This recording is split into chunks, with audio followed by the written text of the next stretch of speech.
At this point, I'd like to turn things over to Danny Sloan, who's going to now lead our discussion of what we can expect out there in the field in the coming weeks for our November birding forecast. So Danny, I'll turn things over to you. Okay, great. Thanks a lot, Chris. And it's going to be a bit of a unique forecast for those of you who have attended in the past, at least this month, because we got the board. Things are going to be a bit shorter, but we're going to have a lot of interesting perspectives layered in that we don't normally have here. And just looking back at the last month, it's been a pretty fun October. A lot of species around that we don't normally get to spend a lot of time with. They can be tough to find, like Lincoln sparrows, Connecticut warblers, and we have some visitors who are already, being seen everywhere, like pine siskins. For perspective, I live right in the middle of the city. I have an alley. It's all pavement around me, and heard siskins multiple times already. So, enjoy this winter, because next winter they probably won't be coming this far south. And so hopefully we can ride that momentum of October into November, some birds. But this is our fourth forecast, and it's been a great way to connect with the audience and to really help further the learnings of the Birding 101 and the learnings that would happen on walks. So I'm going to start things off with questions, because that's really kind of the purpose of the forecast. So Katie, have we gotten any questions in yet? I think saw one on blue-headed vireos a while back. There was, and I've just lost the chat in my view a moment, so I'm trying to pull that back up. I don't think we've had new questions. They were asking where to find them here in DC. Okay, so yeah, so does anyone want to take that question? Where to find blue-headed vireos in the city? Maybe someone has seen them recently or has experience with them in the city.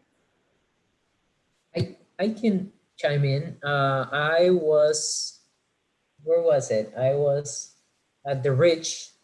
So the Ridge is the highest point in Rock Creek Park. And it was probably 3 or 4 days ago, I had a couple of blue-headed vireos. They usually, if I'm not wrong, they are one of the first migrants to come to DC, and they're one of the last migrants to leave.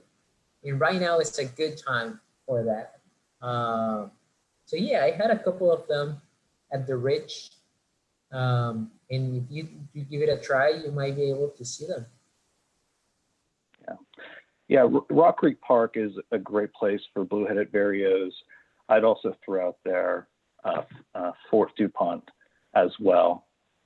Some of the more forested areas in the city, and like Andres said, they're one of the first migrants to come through, and they're one of the last to leave. But they do not breed in DC. They're usually coming through to head further north. I think the closest to DC they breed is probably in Western Maryland, in the mountains in Allegheny and Garrett counties. So, moving on, I think Katie going to talk to wild turkeys next. Sure thing. I'm gonna get the slide going. Okay, so next month would have traditionally been a trip to Anacostia Park for our chapter, because it's November and it's Thanksgiving time, and so you think about turkeys, which I think are an awesome city bird, because who would really think about seeing turkeys? Actually, the first time I saw a turkey in DC was before I was a birder, and I was pretty stunned. Walking my dog in Congressional Cemetery, which is near the Anacostia River. Now there's the river trail there, and saw one fly. And I didn't know that turkeys could fly. And I had seen them in central Pennsylvania, but I was like, whoa, what is going on here? It turns out that if you are a regular user of Anacostia Park or the Anacostia Metro Center, then you're well aware that turkeys are in DC. And if you walk around looking for them, or if you have some binoculars, you know, people will either stop and ask you, what on earth are you doing? Or they'll be like, oh, are the turkeys out? And they will tell you that they roost in those trees in the morning or at dusk, which is a good time to look at them up in the trees. The other place to look at them is scratching around in leaf litter. You see them in Rock Creek Park. You can see them in Fort DuPont. I've seen a glimpse of them there, and I found a feather, a nice sized feather this summer. And then in Anacostia Park. And they're about, you know, when they're not as plump as your store turkey, but, you know, they're bigger than a goose kind of a thing roaming around. And so that'd be a nice one, especially for families, or, you know, you have holiday visitors and you need to get out of the house because you're not going to need binoculars. I mean, it'd be nice for that close-up view, but you can take somebody with you. If they don't have binoculars, it's a good hike around. Hey, maybe I'll see them. And the other thing that's interesting about turkeys, which I sort of knew but didn't really register until I was thinking about talking today, is that we've had a lot of news, particularly last year, about the declines in bird species and just how many birds we've lost in the last 30 years. The turkey is a conservation success story. And so it's kind of a place that you can take hope from. But in the early part of the 20th century, most of the eastern US, I think, had lost their turkeys. I saw somewhere that said like 18 out of the 39 original states didn't have turkeys. And so around the 1920s, people tried some things like releasing domesticated turkeys, really not quite the same. So they started a program of doing relocations of wild turkeys from different parts of the country. You also see the impact of hunting regulation, and not only in controlling how much is taken, but using the fees. And so if you're familiar with, say, the duck stamped program, you might be aware of how funds for hunting and maybe something as new birders, or maybe more urban, disconnected from rural, suburban in the past hobbies, that you might not realize that on the one hand, hunting is really a place that a lot of conservation funding comes from. So yeah, that makes it a pretty fun and interesting November bird. You don't have to look for them in the fall. They're in DC year round. When I looked at the sightings, it seemed like most of them reported in spring, and I'm just not sure how much of that isn't that more people are out birding in the spring, but it looked like there's a pretty constant rate of sightings all through the year.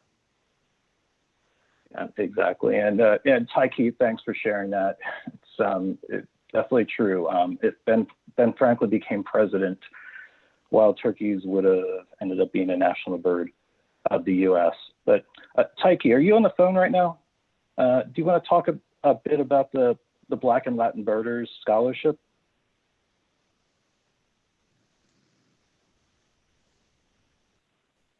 Okay.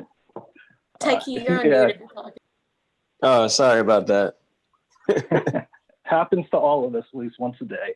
Well, you see, the thing is, I've been on the phone with technical difficulties left and right because I was spending most of my morning doing the big sit promoting the scholarship, where we were getting pledges for the amount of species that we would see, we being the scholarship fund committee. We are, in Virginia, Maryland, and in DC, trying to see how many species we could get. Folks have pledged, $2 per species, $10 and more. So it's a really great fundraising idea, but also we're trying to promote this scholarship for, Black and Latinx birders who are full-time at an undergraduate college or university in the District of Columbia, Maryland, the Commonwealth of Virginia, or Delaware. We have partnerships with the birding community in those states, and that's currently where we are. We do have aspirations to be national. And, that's going to mean that we need a lot more support. And so if you know of a partnering organization that'd be willing to, like DC Audubon Society is so proudly have, make yearly donations of at least 1,000, I think that's a really good way to build a partnership and make this impact of this scholarship make a meaningful difference in some folks' life. We have the scholarship now, we're getting applicants, and the deadline is November 1st. We want more applicants. We want this to be an experience that everybody can learn from. This is our first year doing it. So we're very, very open to seeing how the applicants want to express themselves. If that's a video, you know, send that. If that's an essay, send that. If it's a really good Twitter thread, send that. You know, we're very much open to it. We want to make sure we can get this money in the hands of people who really need it, especially with everything that's going on. If your college education is your investment to that next level to help you out, you know, I really hope that at least this $5,000 can make a difference. So, you know, there's ways to support it, and there's ways to apply. You can look at marylandbirds.org/grants. Check that out for more information. Also on Twitter and Instagram at Birders Fund. Birders Fund with an D at the end. Birders are fun, I think, but I also think that name was taken. So Birders are fun, but yeah, and we'll put the URL in the chat box for those of you. But in my big sit today, I picked up 21 species from my rooftop here in Mount Pleasant. Among them, sit down, please. Among them, pine warbler. Nice. In a maple. Okay, and then my first of the year, dark-eyed junco. Oh, it was so brilliant. It was like 8 a.m., you know, sun was just crisping up. But yeah, I also picked up a Sharpie. I saw a crow, just way above my head circling. And I'm like, why is that crow circling so much? Get the bins up and I see what's this tiny little hawk trying to, I was like, oh my goodness. It's been a great day to bird. And it's also World Migratory Bird Day, right? So celebrate birdily. Great. Thanks, Taiki. And Andres, I met up with you a bit earlier today while you're doing the big sit. Any birding highlights that you didn't mention earlier that other, DC Audubon members or participants in the call today should look out for when they're over at Kenilworth?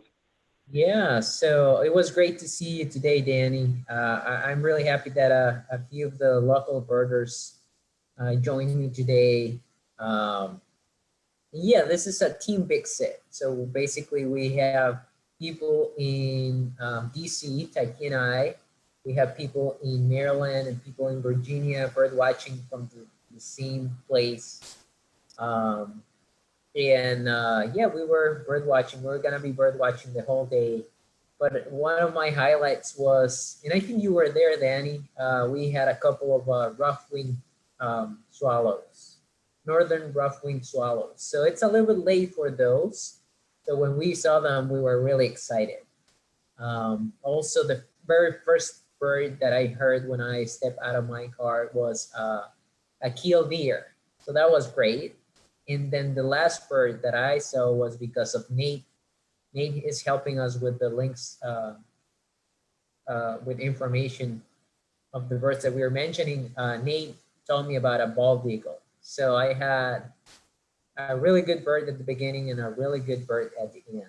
And yeah, I finished with 40 species. It was great. Yeah. Yeah, that's awesome. Yeah, those rough-winged swallows are pretty exciting. It's getting late, definitely late for them. So let's see. I guess, Katie, we can move on to the ID challenge while we wait, because I think there may be another question, but I can't seem to find it right now.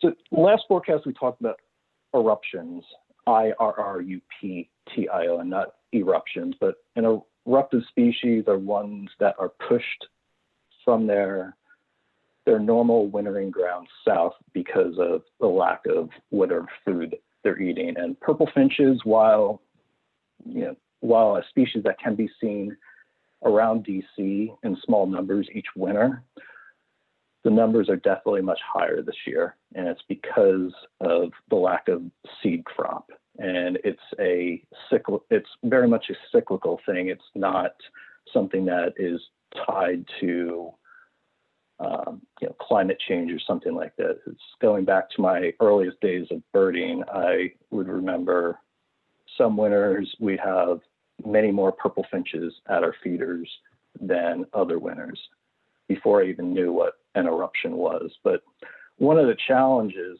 for birders is telling them apart from the much more common house finch. And looking at the photos here, they sort of look the same, but if you dig deeper, you can definitely start to see one of the key differences, just the profiles. Purple finches kind of have this pot belly look and a bit of a pug face. And I'm not saying that to be mean, I'm saying it because that's what the field guide says. And, and the purple finch is, if you look at the male, it's not exactly purple. It's more of a pink or lavender, but that color covers more of the body than the house finch on the left. And that's a key way to tell. The females, while something that can be challenging for less experienced birders, the white on the female tends to be a brighter, it pops a bit more. It's almost like snow, whereas the house finch, the white on the female house finch is sort of the snow that's been on the pavement for a couple of days. It's a bit darker.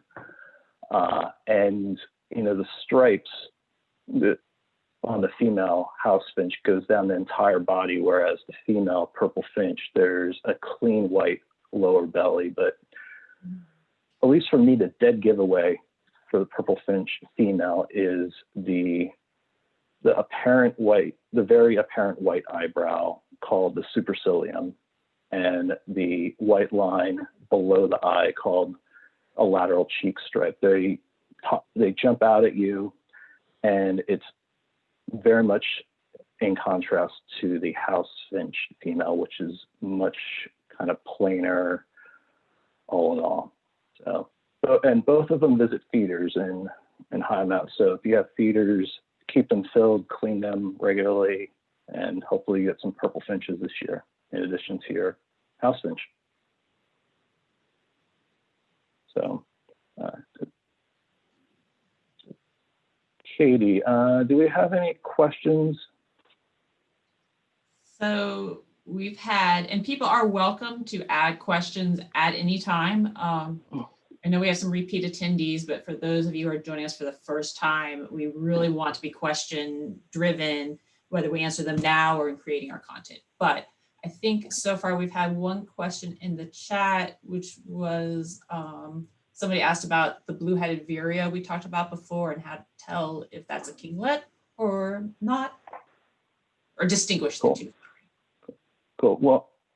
Well, I wanted to, Adam, are you still on the phone? Because if you are, I wanted to pivot back to you, and I don't know if there's anything additional you want to share about Kenilworth, because I know it's something we discussed through email, and you did a good job giving an overview, but maybe a way to expand on that what are some of the specific projects that Audubon members have worked on recently at Kenilworth? So Kenilworth, I mean, I think probably most members are familiar with it through our woodcock walks, which we do every spring, but as far as the conservation and advocacy activities they've been basically in development based on the fact that we've been sort of waiting to see what the National Park Service and the district are going to do with the park. And I could just give a little bit of background for folks who might not know, but basically I think folks are probably most familiar with the Kenilworth aquatic gardens, which are kind of that part with the lilies and the boardwalk and everything, and they're really beautiful. But it's actually there's a sort of southern tract, or to the south of that is basically a reclaimed landfill, and it's not completely remediated, but it was reclaimed in the 70s, and it's surrounded by the Kenilworth, Eastland Gardens, and Mayfair neighborhoods. So pretty close to the Deanwood metro stop. But between the Arboretum and Kenilworth sort of as a, as a whole, this is like, one of the largest sort of contiguous open space, green spaces in the district, Rock Creek being another big one. And Kenilworth is particularly important to DC Audubon. As I mentioned, the woodcock walks, that's where we go to see them as, one of our important species. But it's got this, great range of habitats from, the aquatic gardens to the tidal marshlands. It's got a huge, I think it might be the biggest meadow space in the district. And then you've also got the wooded areas. And so what we're focusing on is there basically, as I understand it, two sets of plans. One plan is that the Park Service administers, well, the Park Service owns all the land, but they've transferred administration to DC for the northern, they're basically of the non-aquatic gardens part of Kenilworth, there are basically two tracts, and they've transferred administration of the northern tract to DC, and there's already some recreation stuff there. But now DC is kind of coming up with plans as to what they want to do for the rest of the park, like whether they want to add more recreation facilities, whether they want to designate certain areas as protected open space and so forth. So that's important to us because, we really enjoy having that meadowland as habitat and want to make sure that any plans are sort of done with, taking all the benefits and costs and, conservation aspects into account. The other plan that's coming up that we actually just heard about a few days ago is the Park Service has been doing this big study on how to fully remediate the landfill. So it's been covered up with vegetation, and it's safe, but yeah, I guess in terms of long-term ensuring the safety of everyone there, they need to do more in terms of addressing what sort of dangerous or toxic materials might be underneath. So they're going to come up with some alternatives, and I believe in the next week or two, they're going to put out their proposal, and that will be open to comment. So that's something we've been waiting on for quite a while now, and so we're excited to have the opportunity. And I'm not sure exactly where the district is in terms of its plans for the Kenilworth North, but that's going to be another piece that we're going to be looking forward to. Great. Yeah. Thank you. Yeah. I love birding at Kenilworth. I think it's definitely my favorite place to bird in the city. And on the right day, the right season, you can really find a lot of great species, a lot of great migrants, which actually segues perfectly into the next question. Thank you for this question. But what are some of the migrants starting to leave DC now, and which ones are likely to start appearing later this month in November? Andres, what are some of the species that are starting to leave DC right now? Yeah, so mostly warblers, all the different warblers that we saw during the spring and summer, they're mostly gone. We have just a handful of them. We have a few magnolias, the blackpoll warblers, what else? And yeah, those are basically gone. We have some hawks living. They don't stay here during the summer, but we have the broadwing hawks. They are probably gone now. You will also see some bolters, turkey bolters, leaving the area.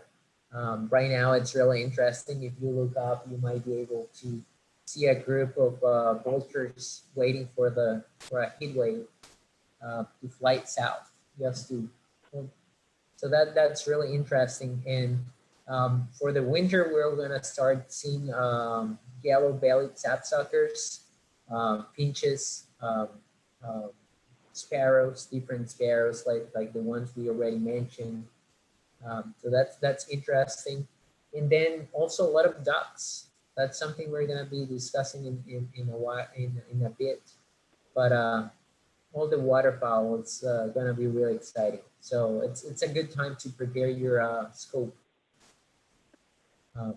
Yeah, it is. It's a little bittersweet too, saying goodbye to all the birds and or at least all the breeding birds, and saying hello to all the winter birds. And so, speaking of ducks,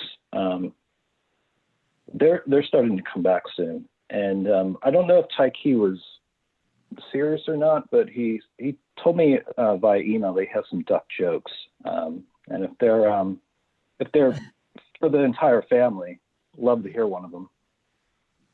Absolutely, absolutely. Thank you, everybody. You can please remain seated for the duration of this joke. So, my dad, he used to be a fisherman, so he would fish all the time, and he knew all this stuff about fish. He particularly knew something about tuna, and tuna, as in like when to eat it, the best time to cut it, you know, all these little things. So one day he comes home, this big fish, and then throws it on the table. I'm like, hey, when will this be ready? And he said, 2.5 hours from now. Now, I know that has nothing to do with ducks, but what's important to know right here is ducks do not, their quacks don't echo. And I feel like ducks are just an underrated bird. Yeah, you know, the mallard, as common as it is like the biggest duck, you know, and horizontally, that duck can fly faster than any other bird.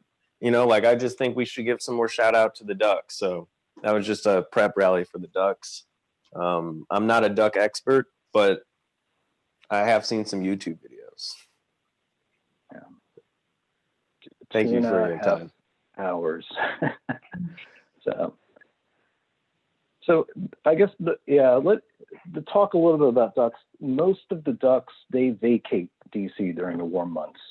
Really, the two you see here on your screen now, these are the two species that are generally hanging around during breeding season. The mallard, excuse me, which kind of is underrated with that bright green head, and wood ducks. Wood ducks are, I think, if there was a duck rating, or a duck scale, it would probably be towards the top of it, because it's quite the beautiful duck, both the male and the female. And of course, with other waterfowl, you have Canada geese, which are ubiquitous all year round. And then just moving on to the next slide, these are some of the ducks you're going to start to see soon, and really that kind of sweet spot for the duck return date, end of this month, early next month. If those of you who have been to Constitution Gardens before or haven't, one, you should go. It's a great place for ducks to get very up close with ducks. And I believe there's a DC Audubon walk there in normal times, at least once a year. One of the board members, help me out here, please. For sure. Yeah. So it's a great place to even take a spouse who isn't into birding like mine, but there it's a great spot for northern shoveler, which are back. Bucklehead will be back soon. Ruddy duck, ringneck duck, and the species up here on the screen. These are the ones that the waterfowl species you're most likely to see in DC. And actually, pied-billed grebe is back. I know at the very least, like McMillan Reservoir, there's already been a few seen there. And then moving on to the next slide, some of the less common but expected species. Up on the screen here, two very beautiful ducks, redhead canvasback. You'll see them each winter in DC in smaller numbers. They're not quite as numerous as they used to be a few decades ago, but they're still around. And some of the other species you're more than likely to see as well. The two teals more kind of on the bookends of the season, start of the winter and end of the winter as it moves in the spring. But the other ones, smaller numbers, during the winter. And then I think it's best place is the sea ducks in DC, probably the slide everyone's waiting for. Constitution Gardens, most all birders are familiar with that. And northern shovelers are there now, but it's a really great spot to go to and get close to Gadwall, Bufflehead, ringneck duck, American black duck, and more. Haynes Point, and pretty much Haynes Point and the river down to Jones Point Park, where it hits Wilson Bridge, that's sort of duck central in the winter. And as you can tell by the list of ducks here, it's and waterfowl. If you really want to get a good idea of the type of species, especially the rare ones that end up in DC, that's really the place to go. The places to go: Haynes Point, Washington Sailing Arena, Tide Lock Park, Jones Point Park. All those areas along the water are really great for seeing these ducks and even coming across some of the rare ones. And hooded merganser, popular one, but the go-to spot for that species every winter is LBJ Memorial Grove. Anyone have anything else to add with ducks? And actually, Chris has a great point here. Chris, you want to share that good duck exercise? Sure. So, one of the things that I learned early on about ducks and duck identification is, realizing that, ducks are oftentimes very far away. So Andres had mentioned before, getting your scope ready. So oftentimes, we can't get as close to the ducks as we would like. So we have to have some things to help us with our identification. And one of the things is just behavioral in terms of how ducks feed. You have some ducks, the mallard would be the perfect example here, that feeds by basically tipping itself, submerging its head in the water with its back end up in the air, feeding basically on underwater vegetation, stuff that is not very deep. These are what are called dabbling ducks. And so, if you're looking at a duck, way off in the distance, and you see it kind of tip itself up that way, that can help you kind of eliminate a bunch of ducks that it isn't going to be, because those ducks don't do that, and reduce it to a set of ducks that it could be, those that do dabble. And then you've got kind of the other feeding pattern, which is divers, ducks that completely submerge themselves, usually diving a bit deeper. Oftentimes these are ducks that that fish or go after crustaceans deeper down. And so, if you can identify that behavior from a distance, that can really help. So divers versus dabblers. The other thing that I have also read about duck identification that can help, there's I think it's a Cornell lab, one of their kind of plastic fold-out slides that are guides that they have, that talks about looking for the white.